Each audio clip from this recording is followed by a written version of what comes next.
नाज़िन खे अपडेट कंदालू अहम ख़बर है हैदराबाद में अगूणो सूबाई वज़ीर याम खान शोरो नैब पारा दाखिल रेफरेंस में जमानत लाए सिंध हाई कोर्ट पहुंची वियो है। सरकारी जमीन जा खाता पंहिंजे नाले करण वारी नैब रेफरेंस में 18 जवाबदार नामज़द आहिनि।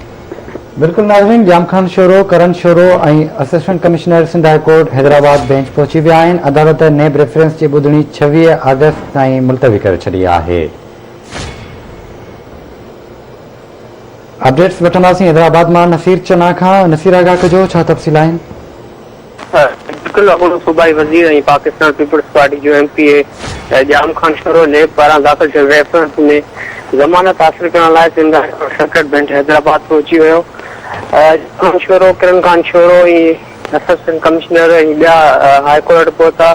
Sindh high court circuit bench Hyderabad पारा केस में नैब अदालत पारा कमेंट्स पूरा न हुजण ते ॿुधणी 26 अगस्त ताईं मुलतवी कई वई आहे। मां तव्हांखे ॿुधायां त हैदराबाद जी एहतसाब अदालत में याम खान शोरो ऐं ॿियनि ख़िलाफ़ नैब रेफरेंस दाख़िल कयो वियो हो, जंहिंमें सरकारी ज़मीन जा खाता पंहिंजे नाले कराइण जे इल्ज़ाम नामज़द कयो वियो हो। जी महिरबानी नसीर अपडेट करण लाइ।